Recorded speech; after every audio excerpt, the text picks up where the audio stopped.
Before we get started with today's podcast, we'd like to ask returning listeners to leave us a rating or review on your favorite podcast platform, iTunes, Spotify, SoundCloud, or wherever you listen to your podcasts. And if you really enjoy it, share a link to this podcast with friends or family who would enjoy hearing our weekly discussions about basketball and basketball culture. Now, on to the show. Yeah, isn't it amazing when Michigan can keep this game to a 19-foot, 9-inch game inside that three-point line? It's all there.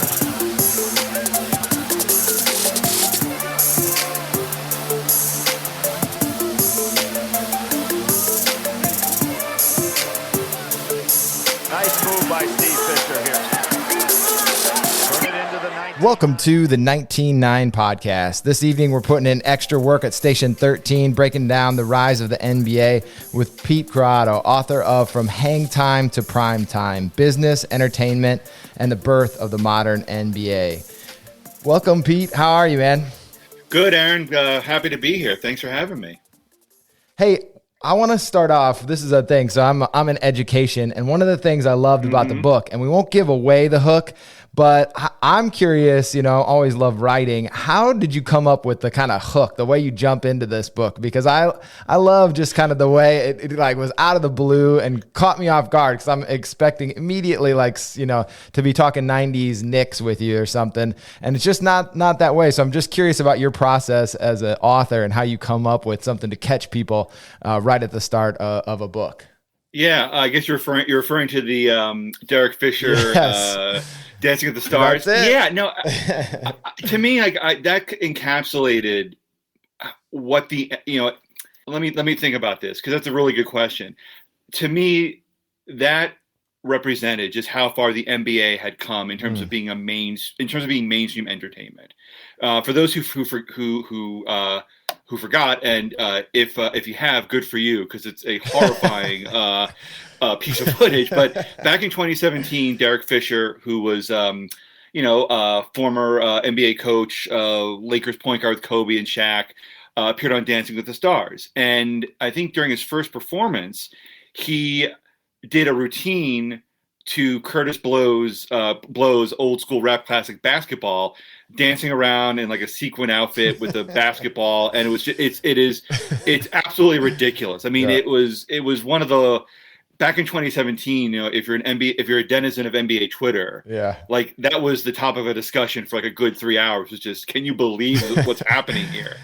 But to me, as someone who's an old school NBA fan, someone who I think is a fan of the history of the game, I think that minute and a half clip was truly significant, because if that clip had surfaced in 1983 or like 1985, America's TV viewing public would have gone bananas, because you have an African American man in a predominantly black sport dancing around to a rap song. Yeah. And in 2017, no one cared. Yeah. Or they cared in a way that it was just like, oh, look at this goofy thing. It's almost Disney, right? Exactly. So when I was writing the book, or starting to write the book, and I needed an introduction, I needed a quick way to show people, like, here's how we got here, here's how it used to be. To me, that clip was manna, because it showed everything. It showed everything that I was trying to describe in the book, and showed what the NBA had become in terms of being a part of mainstream culture, along with rap music. In this in a minute and 30 seconds. So when that happened, it was funny when I was thinking of how to write that introduction or write that forward. I came back to that and I thought, oh yeah, that's everything I need is right there. And then getting to ask Curtis Blow about that was even funnier. Hold on. You got to ask Curtis Blow about that too? I did. What did he say? He was like, yeah, I liked it. Yeah, I thought it was great, which is like the last thing I expected Curtis Blow to say. Curtis Blow was going to say, the nadir of my career. I would have preferred Derek had not done that, but he was cool with it. That's cool. And I guess, and to me, that clip shows just how everything has changed in 30 to 40 years, where you can have a black man a black athlete in a predominantly black sport dancing around to a rap song, even though it's sugar coated. Yeah. And it's perfectly fine. No one complains about it. Yeah, that's That to me was a remarkable snapshot of where we've come from. Well, gets us right into it too. And I think the other thing that, of course, really caught my eye. So Peter Robert Casey of Slam is the connection for the book. So he gives it to Josh, and then Josh tells me about it. And the first thing that catches my eye is the cover. So I'm also always fascinated too, like how a cover comes together, because this is like, the Slam cover is so central to my basketball youth, and it's still a piece of real estate that's really important. And I know authors really value that, because you have so little time, if people don't get it handed to me like I did, to catch someone's eye. So just curious, because I really like the cover, how that came together. No, thanks. The cover, it's funny. I didn't really have much to do with the cover. That was done. That was an in-house job with Atria Books, the publisher. And the guy who did it, I think his name is James Icobelli. I hope I'm pronouncing the name right. He did a phenomenal job. And, I love the cover, because I think it encapsulates, there's that word again, the book in one very quick image. It just shows sort of the evolution of the NBA in this figure, head for TV, exactly. Gold basketball sneakers. I believe there's a hamburger in his hand. Yeah. And my editor, my former editor, Rakesh Satal, he said that, the idea for the cover was to make it look like a Wheaties box. And to me, I think that the cover, which I think is more than I deserve. I think it describes the book perfectly, because to me, this is not really a straight ahead NBA book. To me, it's a book that could also be about it covers business, it covers social history, covers American history, it covers pop culture. So to me, that cover perfectly brings everything in together. And I guess I could have protested and said, I want Jordan on the cover or Magic Johnson, but then it blends with everything else. And to me, Magic, Bird, and MJ, those great players, they're part of the book, and they're part of the narrative, but they're not the driving force. To me, there are other people in this book and other events that carry the NBA along. Speaking of that, the trophy is named after one of the people that I knew very little about, Larry O'Brien. And I was, blown away by this part of the book, because it's such a central name in the NBA, but so little is known about it. And I was curious, so this is just a one-off on you. Did you, Sure. What led you to writing about him? Like, how did you get information when there's just, I don't know, besides the trophy, and I know was a commissioner, I don't know much about him, Yeah, no, and no one really does. And I think part of it is just time.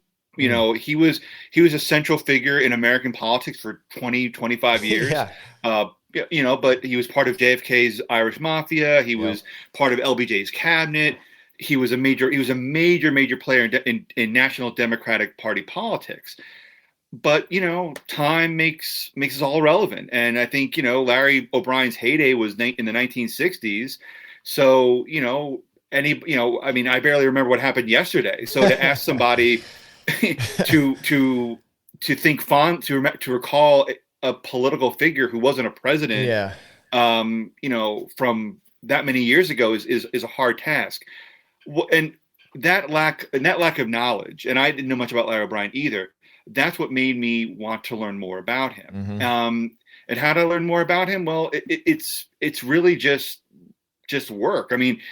It's a three-part process. First thing was I tried to find everything I could on Larry O'Brien. So I read his autobiography, No Final Victories, which was pretty good. It gave a little bit about what he was about and his life before the NBA.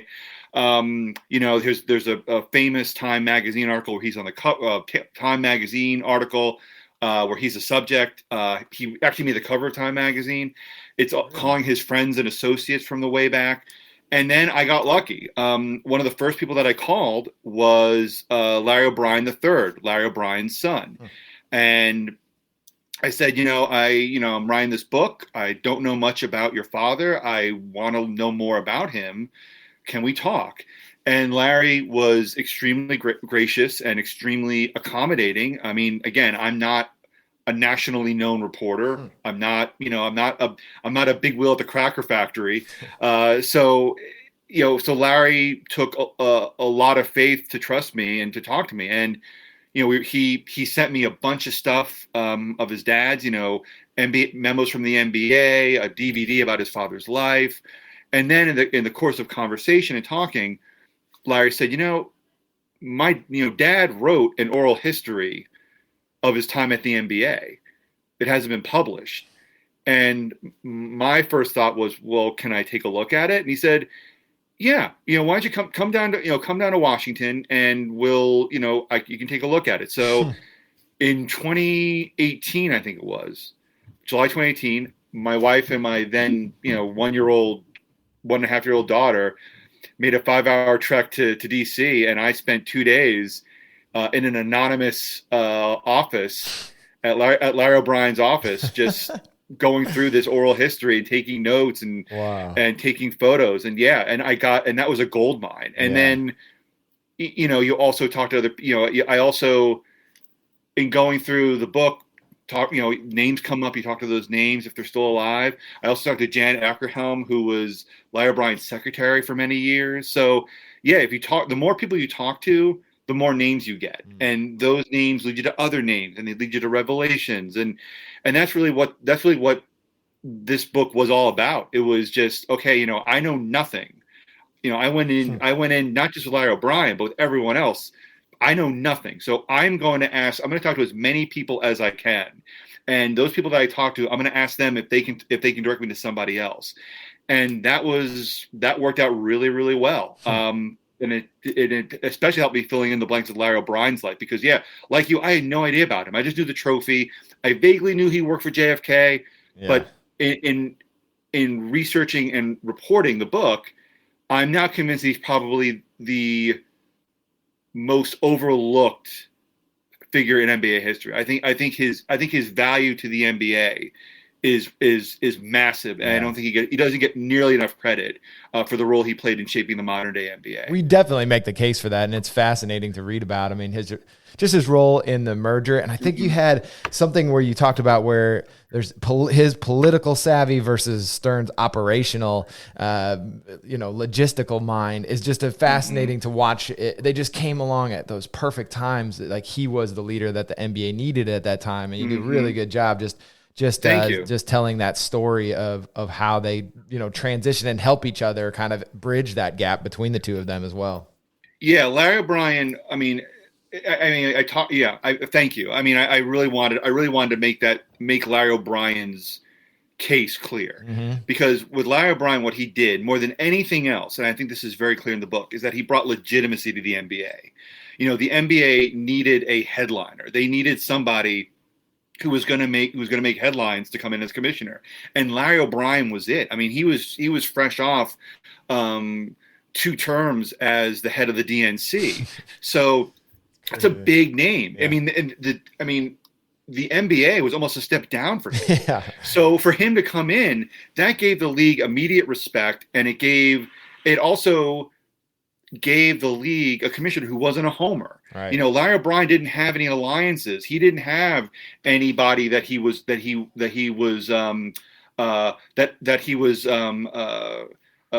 owed. He wasn't like J. Walter Kennedy, the previous commissioner, very much was aligned with the big market teams, with Ned Irish in New York and Red Auerbach in Boston. But Larry O'Brien had none of those connections. So he came in with a clean slate and was able to just be a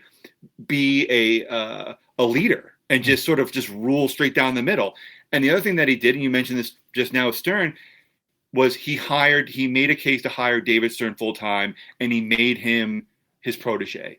And that was absolutely huge, because in that role as protege, David Stern essentially became the commissioner. Yeah. He did all the dirty work, and that gave him a 5-year apprenticeship, 5-6 year apprenticeship, so that when he became the commissioner, when David Stern became the commissioner officially in '84, he was ready to go. Right. He didn't need to everyone knew who he was. He knew how the league worked. He knew how to get things done. and that's all Larry O'Brien. And he's minted. That's what politicians do, right? They mint they mint the next guy. Yeah, and that's what Larry knew very well how to delegate. That was Larry O'Brien's great gift, is that he wasn't somebody who was going to be an active leader. I think he was at the point in his career where he was too tired, he was too old. He just wanted. I think he was in his final days, and people around him will admit that. But he still had that savvy to recognize talent and to delegate. He knew how to run meetings, which in the NBA, where it basically became like a monkey fight at the zoo. Larry O'Brien just being able to keep order was a huge benefit.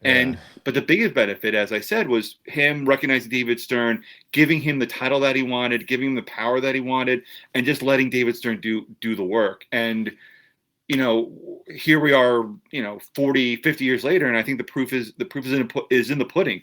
That was one of the best decisions Larry O'Brien ever made, was to say, okay, David, do your thing. Yes, I think so, and I think it speaks to, though, a person's ability to step out of the way, and even Stern has noticed that too, and maybe even recognized it. Although maybe you could argue he stayed even a little bit too long. But the thing about them too that I think is understated is that these guys love the game too. Yeah. And that one of the things as an educator that we ask new incoming teachers, like, I can teach you how to teach, but learning to love the kids is something that's got to be in you. So the fact that they loved basketball, I think, is step one. You can learn the logistics and learn to delegate, but to love the sport is that central thing where they want to see it succeed and grow, and to see other people do it and have fun with it, because ultimately it's a sport, and that they gotta find that joy in it too. Absolutely right, and that's what the NBA did in the 70s into the 80s was they hired people who love basketball, and you're absolutely right. I mean, yeah, you can even at NBA Entertainment, the league's video and highlights arm. Don Sperling was the head there, and he was he wasn't really looking for technical prowess. He wasn't looking for somebody who knew how to cut film or how to how to work in an editing bay. He just wanted somebody who loved the game. I mean, Don even told me, like, look, I could teach these people, these new recruits, how to do the stuff, how to edit, how to cut, how to do all those things. But I couldn't teach them the love for the game. And David Stern is a prime example of that. I mean, he grew up a giant basketball fan. And again, that love, I think, was what drove the NBA for a good 2 decades. Was the people who work for the NBA, they not only love basketball, but they love the NBA. They cared about the NBA, and that was all David Stern's. That all came from David Stern's leadership. Yeah. I've got another kind of a sidebar story here, but it'll circle back to the Marvin Gaye song. So I read this part in the book about Marvin Gaye singing the national anthem at the All-Star game, and I have to substitute in the choir class at the middle school here, and we're out of time, and I'm like, what am I going to do? And I just listened to this chapter. I'm like, you know what? I bet none of these kids have heard this version of the song, and so we pop on YouTube and we all listen to Marvin Gaye sing that. And it was such a great little moment after listening to that chapter, because it's fascinating just how kind of, again, you wrap that story around how the NBA is changing with the culture. And it still seems very fresh the way he sings it, not as radical as I'm sure it seemed at the time, but I'm curious, like, where what that story meant to you, or how you even decided to include that in the book. Well, the Marvin Gaye story, or rather, the Marvin Gaye anthem to me is the pivot point in the book, because that to me is the line between the old NBA and the new NBA. And the story, that chapter is actually based a lot on an article that I wrote for Grantland back in 2013. Moment of silence there. Pardon me? Moment of silence for Grantland. Yeah, I love that site. That was my first big story, and that the Marvin Gaye piece was wrote for Grantland, and after I wrote that story, I thought, okay, well, there's a lot here I couldn't put in. There's a lot here there's also a lot that signifies the change of the NBA, not only from what I've seen, but also from the 24 people I talked to who actually said, like, yeah, this is a pivotal point. So that story was really marked the beginning of me thinking of a book, thinking of, okay, well, there's a book here. So yeah, that story, or rather that anthem, I should say, is important on a couple levels, because I think it's a marvelous anthem. I was honored to be able to write about it and to be able to kind of just tell the how-to, or the origin story, or one of the people to tell the origin story, I should say. But to me, that writing that chapter and then talking to all these people who were there made me think, you know what, like this anthem was more than just a great anthem. It really marked the changing of the NBA. It marked it marked a tipping point for the NBA to become a league that valued entertainment and a good time, and that wasn't going to shy away from being a quote unquote black league. It was not going to like hide from it. It was going to embrace what was on the floor.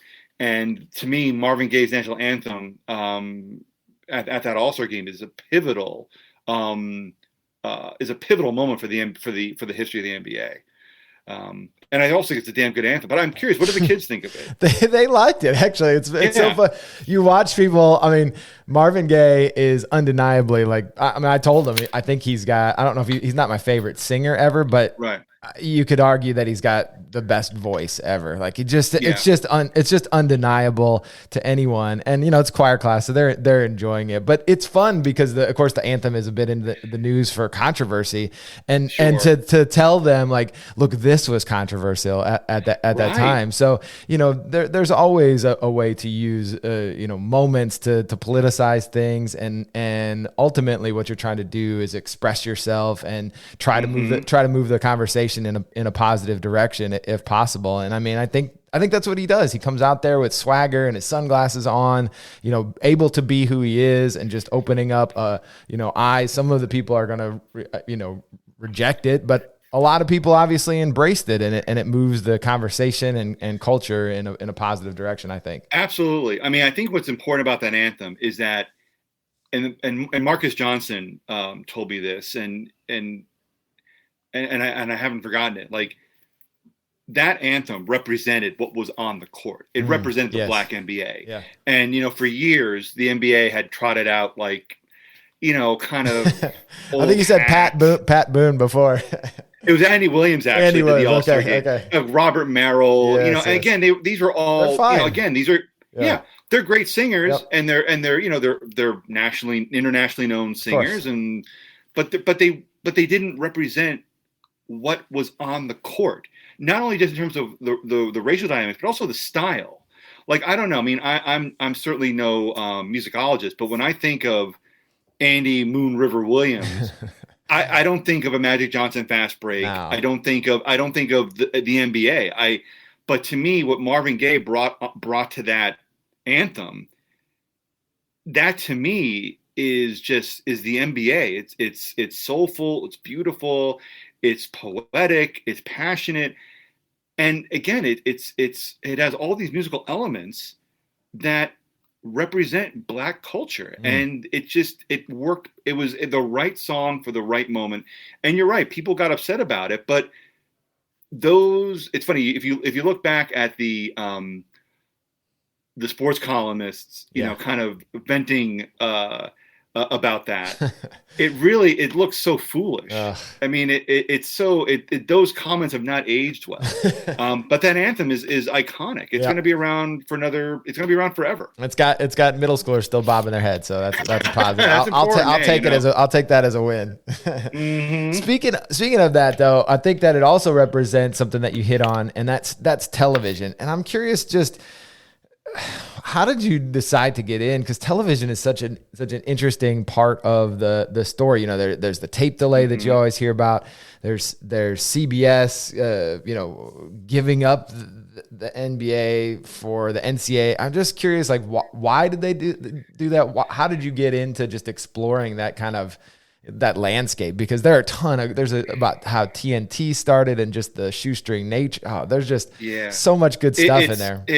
It's hard. I mean, I don't know. It's funny like that. I get those questions sometimes, and I sometimes think to myself, like, how did I do that? Or why did I do that? And a lot of that is this is going to sound really silly, but a lot of this is a lot of writing anything is organization and, getting your notes in a row. But a lot of it, too, is getting your notes in a row and getting the preparation organized in such a way that you feel that a writer feels confident to make leaps. A writer feels confident to go in directions and follow the rhythm of the story. The example I always use is if you coil a garden hose, right?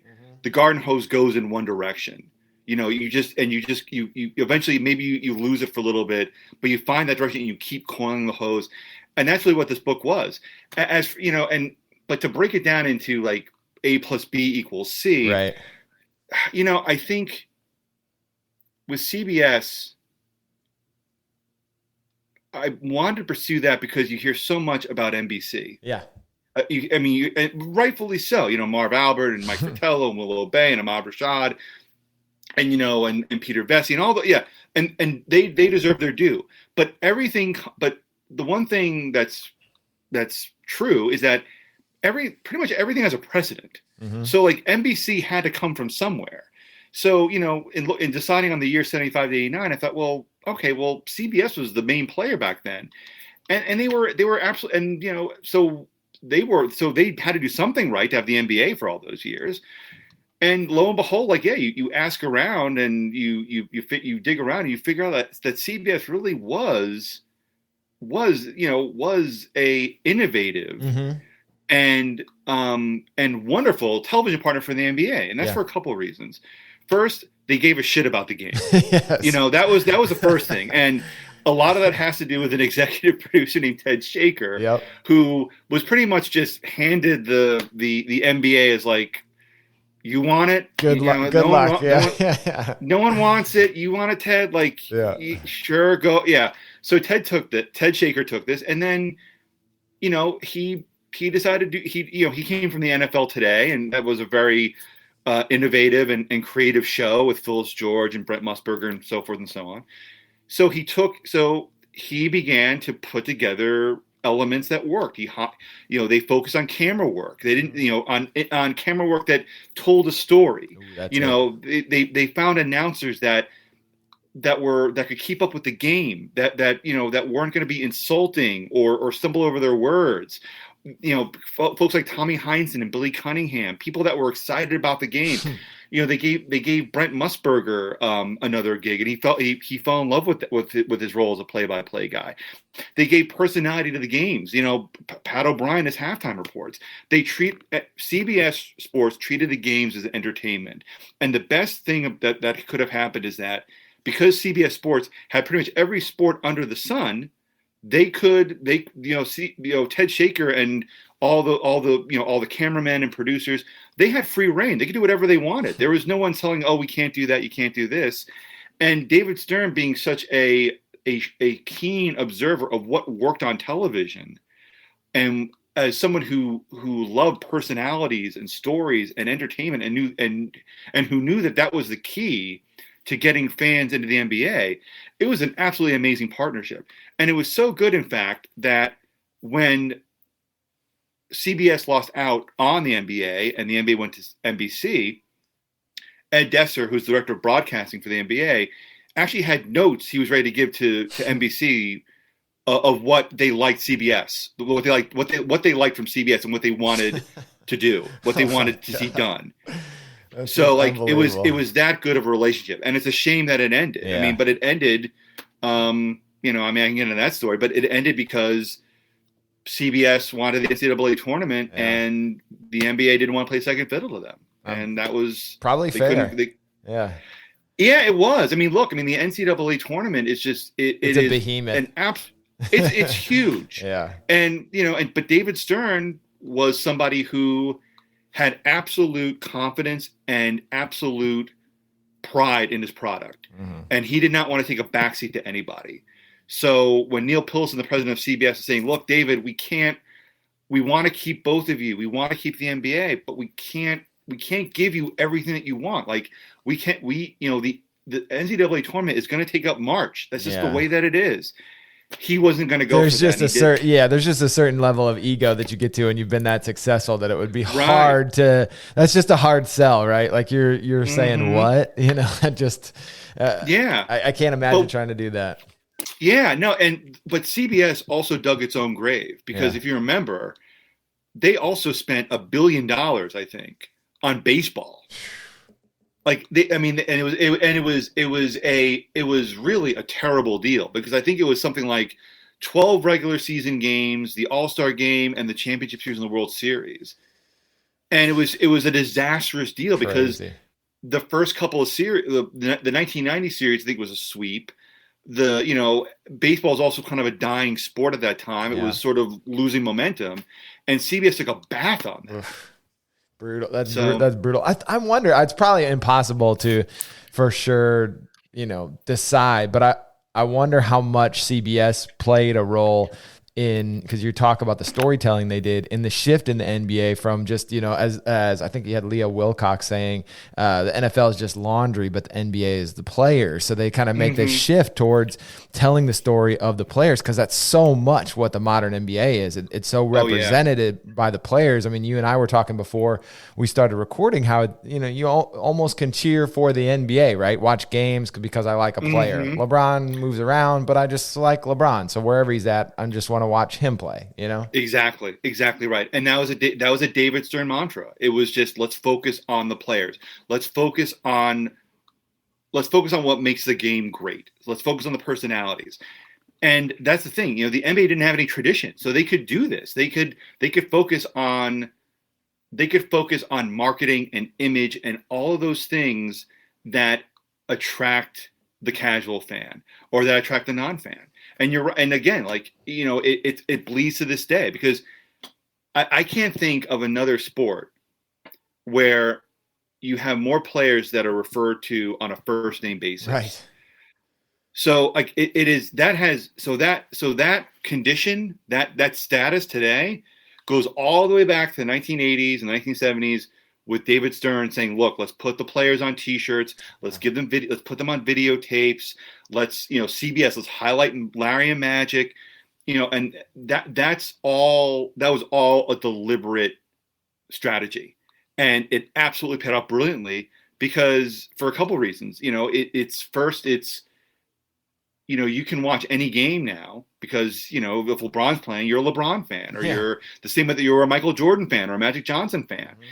The other thing too is, and this is something I've kind of thought as I've, thought about the book and, everything, was if you're a young fan and you don't grow up with a family rooting for a team, you are going to gravitate toward a player first. So the player is your gateway drug, so to speak. Yeah. So if you're an 8-year-old kid and your parents don't watch basketball, don't like basketball, but you're watching the NBA on ABC or ESPN, wherever, and they're highlighting LeBron James, or there's a halftime feature on let's say Jason Tatum. That's going to be your way to get into that. Those highlights, that's going to be the seduction to get you into the NBA. And once you're in the NBA, that's it. And so the stress on an individual is something that the NBA has mastered for years. And the best part about that is that they can keep going back to that well. The Celtics may be good and bad. The Lakers are going to have off seasons, but great players are always going to come in. And if you market those guys and you tell your TV partners, hey, look, let's stress this as Giannis versus James Harden, or let's stress this as Jimmy Butler versus Steph Curry. That's going to continue the cycle, and you can do that until the end of time. I love that. You hit on something in there too that becomes a big part of the book, and we actually on the podcast like talking about the business aspects of just 1999 in general, because I think it is fascinating to watch, whether you get there like Salem Sports did, but just to hear the stories of these companies, because I think that's the fun part. You get to the end and they're this giant multinational, and that's great. Obviously, that's where you want to get to, but the ride, which you're able to detail with Nike too a little bit in here, is so interesting and so fun. Thanks. All the things that come together. So just curious where how you picked out on Salem first, and then kind of what was the breadcrumb trail for that part of the book? That's a good question. The breadcrumb trail was I was a kid. I had those shirts, and I always wondered, like, well, as I get older, and I wonder, like, where the hell did that? What the hell was up with those guys? Yeah. Like, and that's my driving force as a writer, as a freelancer, is like I always have a question, like, what happened to that, or where did this go, or how did this happen? Like, that is always kind of that's sort of my North Star. That's great. So in 2016. I was lucky enough. I pitched a story to RollingStone.com about Salem Sportswear, and and to me, it was such an innovative company, but also in the report, and also to me, originally it was one of those things where it's like, yeah, these are like weird short shirts with like the players with the big caricatures, but then as I did the reporting, people were telling me, like, yeah, these were really the first like personality driven like apparel, and these guys came from nowhere, and then that was just good luck, I wrote about them for Rolling Stone. The story turned out great. I thought. I'm biased, but that's okay. We approve that. Oh, thank you. The story turned out really well, but again, there was more that I wanted to tell. I wanted to tell more about how these guys got to where they were. I wanted to tell more about the business side of it, and Salem Sportswear is so interesting to me because they really came from nothing, mm-hmm. and they were also just. They really were flying by the seat of their pants, and it shows just how small potatoes the NBA was, because they're partnering with this company that like 3 years ago was like making shirts in a screened-in porch, at their mom's house. That's a great picture. Keith Keneally and Kyle Nagel. So like the NBA was all about ideas. And that was the thing that was so great about the company back then, was that if you had a great idea and you were willing to work hard to see it go forth, you were in. And Salem Sports was a perfect example of that. It was like, okay, there's this product, and the NBA just calls them and says, like, hey, like, how come you don't have a license from us? Yeah. So that just goes to show you just how it was the NBA was really a small business. It's one of those, like, okay, like we'll take a flyer on these guys and see what happens. They have a good product. They work hard, and we'll go from there. And it's that would never happen today. No, there's so many layers. But it's crazy. Yeah. And Nike too is a funny story, because they're such a conglomerate now. But like back in the day, it was like, Michael Jordan, we're gonna roll the dice on this guy. Okay. Yeah. But it's his dad, right? Even kind of playing the pivotal role in bringing him in. It's just like, wait, what? Yeah, his mom, like, we're gonna be on that plane. You be on this plane, and then, it's funny. But he was sort of just this, like, we're gonna put our money on this rookie. He hasn't played a game. He's great, but like, we don't know how good he's going to be. And it's that, but that's the thing now. Like, I'm always averse to use the phrase "a simpler time." Mm-hmm. Like, oh, was it? But this really was a simpler time. Yeah. It was just, it was a lot of let's just see how this works, and a lot of small businesses that were innovative. I keep using that word, but it's true. Yeah. And plucky, and just wanted to work hard. And the NBA just saying, fuck it. Like, let's just give these guys a chance, or like, all right, we'll try it this way. Like, you want different colors for this? Great. Okay. We can do that. And that's just goes to show you what makes the NBA such a vital business force. Right. Is that there are two things. There is no tradition. Mm-hmm. So they basically they're, if there's a good idea, if it works, go for it. Yeah. And there's also the mantra that I think still sticks to the NBA today, which is from David Stern, is that he hated to hear the phrase, "This is how we've always done it." So he did not like there to be the idea that you have to have an institutional style or kind of just be do things a certain way was poison to him. And I think those things have stayed with the NBA up to present day. But that wild spirit of like, let's just do this, let's just give two guys in Salem, New Hampshire a chance to, make t-shirts for us. And that kind of adventuresome spirit, that, it's the NBA is too big for that now. But back in the day, you could do that, and you can do that and not bat, and no one would really bat an eye. Man, that's amazing. So there's so much in here that keeps going. I love the international part too. I want to give a shout out to the Lee Ellis part in the book from the No Dunk Starters guys. Big fan of those, and to Bobbito Garcia. So we got to talk to Jesse Washington, and he talked a lot about Bobbito and that sneaker culture that you really hit on. There's a bunch of hip hop stuff in here.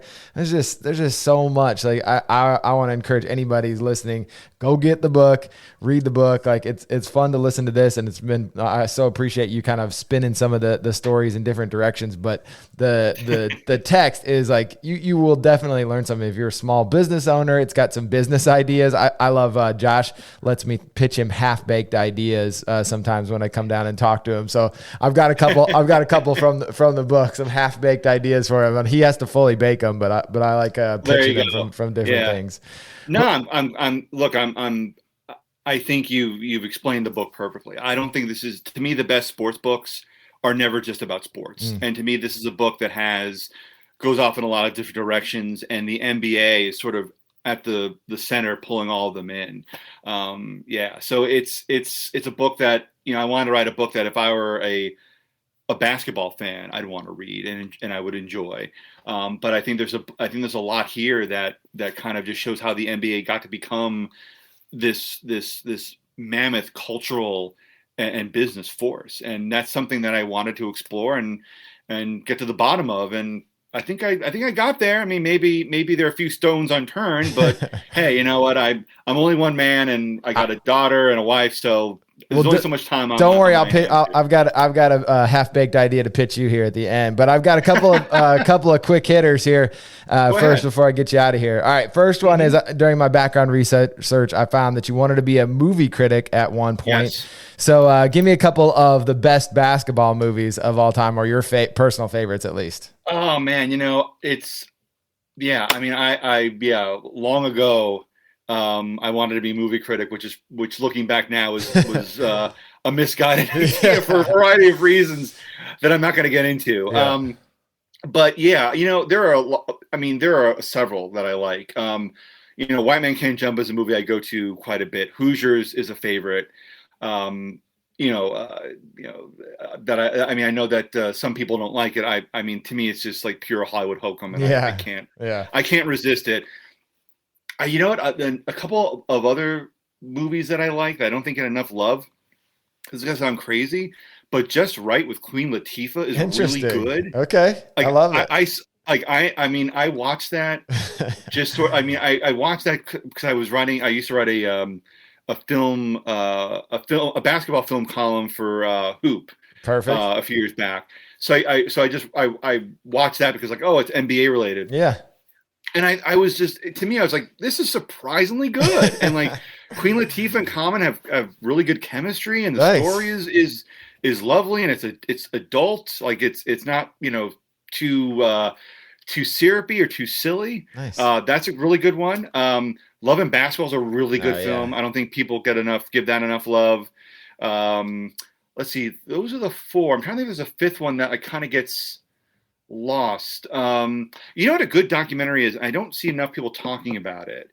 Is The Other Dream Team, about the Lithuania 92 Olympic team with Arvydas Sabonis and Shorter Marshalonis and a few other key players. Yeah. That's a really good documentary that came out, I think, in 2011 or 2012. Yeah, they've got I recommend that the highly. Grateful Dead shirts and everything. Yep. Yep. Yeah, that's the Donnie Nelson team. Yeah, that's a really good documentary. I think it might even be on NBA TV occasionally. Like you'll see it, passing along the cable scroll. Okay, let's switch from movies to books. So I'm sure that you Yes. obviously read a bunch of NBA books, as some background for this. So what are a couple of your favorite NBA or basketball related books? Oh man, how much time do we have? I know that's Like, a quick hit. seriously. It's a quick hitter. You just got to off the dome. Oh man, I mean, off the top of my head, let me think.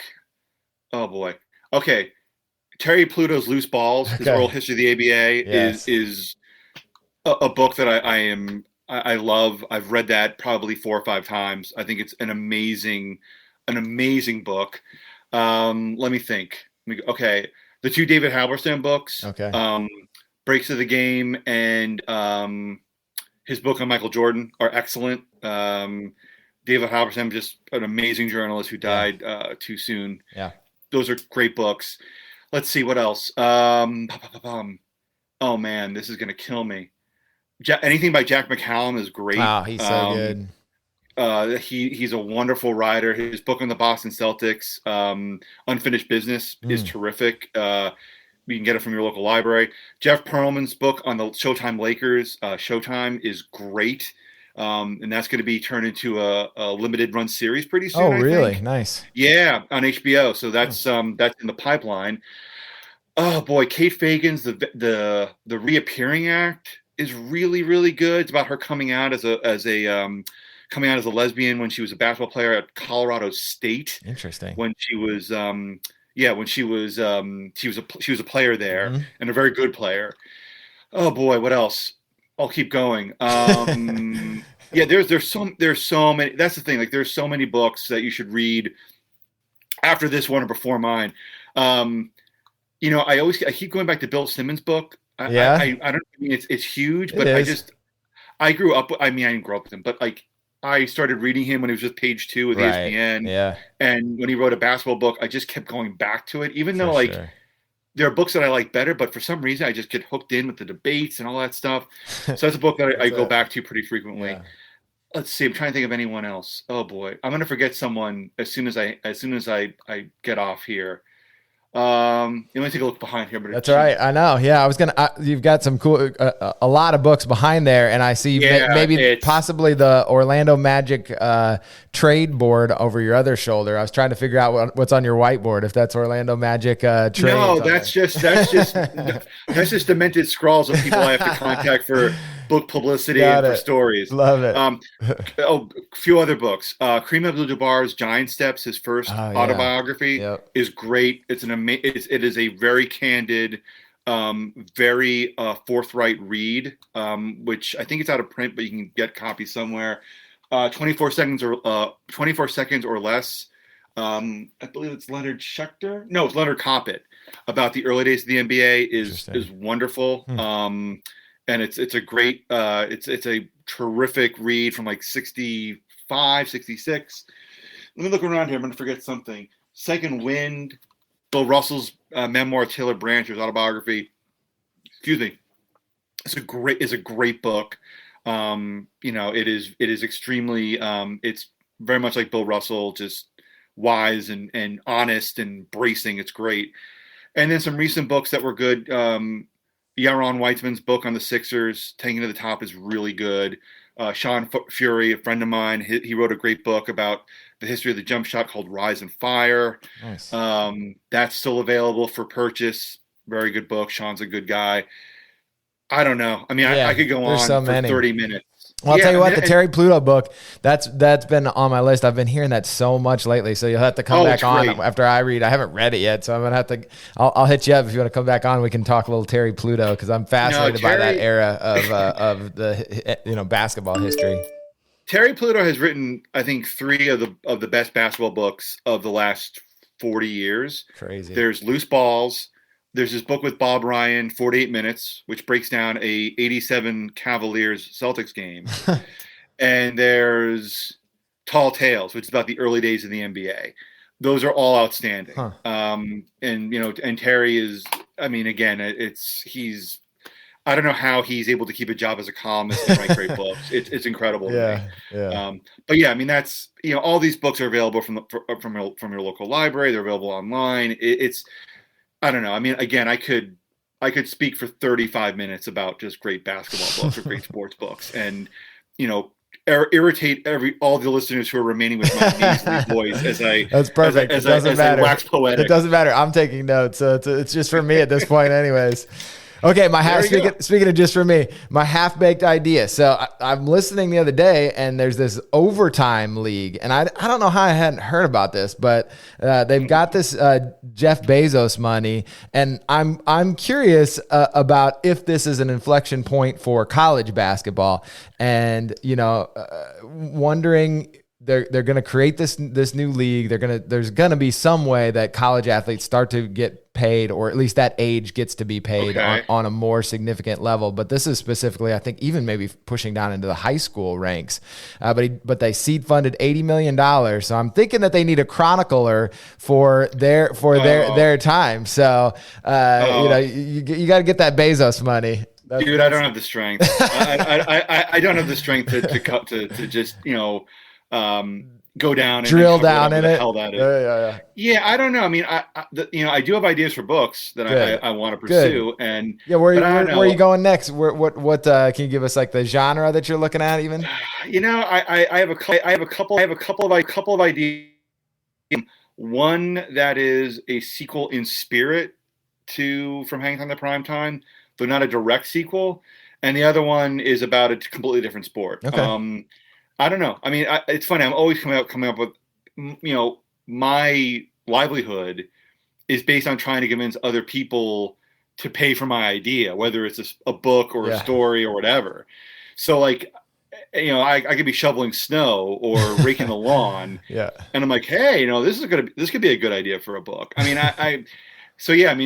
there are two ideas that I have that I think would be really good books. I don't think have been written before. But we'll see. I'm optimistic that I'll be writing more books in the future. I think I can make a career out of this. If not, you know what? I did it once, and that's more than most people do. So you know what? If this is the only book, and I'm, back to writing stuff that generates scant interest, that's okay. Yeah. I still get to work in my bedroom slippers. So you know what? It's a good trade. It's not so bad. A lot of people have discovered that's all right over the past year. Well, Pete, I so appreciate it, and just want to thank the listeners for joining us and encourage them to go out and get Pete's book. If people want to follow you, just what's some social media or where would you encourage them to pick up the book at? Yeah, well, thank you. In terms of following me on social media, pretty much Twitter is where I hang out. That's my home base. So at Pete Croatto, and that's CROA, 2 T's as in Thomas O, at Pete Croatto. So yeah, I'm on Twitter.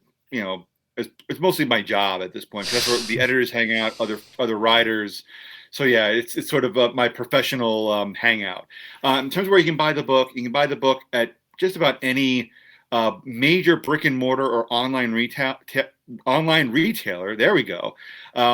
However, if you want an autographed copy, you can get one via Odyssey Books, the Odyssey Bookstore in Ithaca, New York. If you go to Odyssey Bookstore, that's ODYSSEY bookstore.com. You can email one of the sales people there or call them to request an autographed copy, and I'll happily personalize it. And the store will ship it pretty much anywhere for an extra $5. Cool. Also, if you buy the book and send me proof, whether it's a receipt or a book or just a, hey, great job there, champ, I will happily send you a signed book plate. So there's no charge for that. I'm happy to pay the postage. I've sent them off to Wales. Nice. It's fun for me to do it. Yeah. I'm happy to do it. Get you a map out those there. Are kind of the. What was that? Get you a map of where all the places. That's fun. Yeah, there's some beautiful places. Yeah. Just it's like Forrest Gump's Run. Just crisscrossing America. No, but those are the two. If you can get it from an indie bookstore or from Odyssey Books, that'd be great. And the signed book plate, that's open until the end of time. So if you buy the book, you like it, I'll jot something down for you. Love it, Pete. Well, thanks so much, man. I'm gonna get you out of here. Aaron, my pleasure. Thanks for having me. This is great.